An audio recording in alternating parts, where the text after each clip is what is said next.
ஓடியாங்க பட்ஜெட்டை வாசிச்சாங்க. நீங்க இதுக்கு முன்னாடி இதெல்லாம் சேர்த்தா நல்லா இருக்கும், இதெல்லாம் குறைச்சா நல்லா இருக்கும் சொன்னீங்களா? எல்லாம் குறைச்சாவளா சேர்த்தாங்களா சொல்லுங்கன்னு சொன்னோம். ஏஐ கருவி விவசாயிகள் வாங்கப்படும்னா ஏர் ஓட்ட விவசாயிக்கு எழுத படிக்க தெரியாதவங்க ஏஐ கருவியை கொடுத்து நாங்கள் என்ன பண்ண முடியும்? விவசாயிகளுக்கு ஆக்கப்பூர்வமான நீங்கள் செய்த நல்ல திட்டத்தை அறிவிச்சீங்கன்னா நல்லா இருக்கும். உற்பத்தி ஆகிற பொருளுக்கு இன்னைக்கு எம்எஸ்பி ரேட்டு கூட கூட்டி கொடுக்கணும் அப்படின்னு எதிர்பார்த்தோம். எம்எஸ்பி மினிமம் சப்போர்ட் ப்ரைஸ் மத்திய அரசு தான் தீர்மானிக்கிறாங்க. அதுக்கு ஒரு தொகை அதில் ஒதுக்குவாங்கன்னு நினச்சோம், அது ஒதுக்கலை.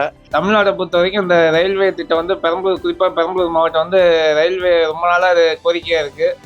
அந்த கோரிக்கை இன்ன வரைக்கும் நிறைவேற்றப்படல. இதில் நாங்கள் அறிவிப்பாங்கன்னு எதிர்பார்த்தா எங்களுக்கு பெருத்த ஏமாற்றமாக தான் இருக்குது. வர எலெக்ஷனுக்காக ஏதாவது தமிழ்நாட்டுக்காக ஸ்பெஷலி தேவைன்னு எதிர்பார்த்தோம் ரொம்ப. ஆனால் இந்த தடவையும் வழக்கம் போல் எந்த ஒரு புதிய ஒரு எதுவுமே இல்லை.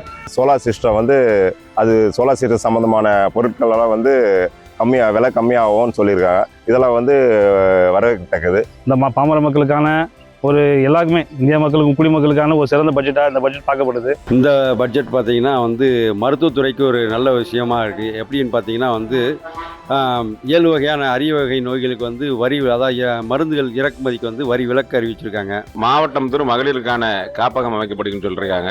இந்த காப்பகம் என்பது உழைக்கக்கூடிய மக்களுக்கு வாழ்வாதாரத்தை உயர்த்தக்கூடிய அளவில் இருக்கும் என்பதில் எந்த மாற்று கருத்தும் கிடையாது. சிறப்பாக இருக்குது.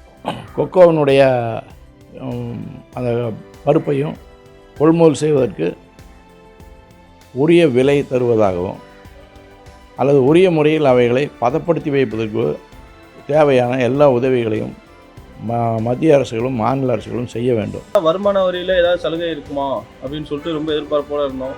ஆனால் அதை குறித்து எந்த ஒரு இதுவும் இல்லை. நகை விலை ரொம்ப ஏறிக்கிட்டே இருக்குது. இந்த வருஷத்துலேயே ஒரு 3 மடங்குக்கு மேலே ஏறிடுச்சு. அதை குறித்து எந்த ஒரு இதுவுமே இல்லைன்றது ரொம்ப பெரிய ஏமாற்றமாக இருக்குது.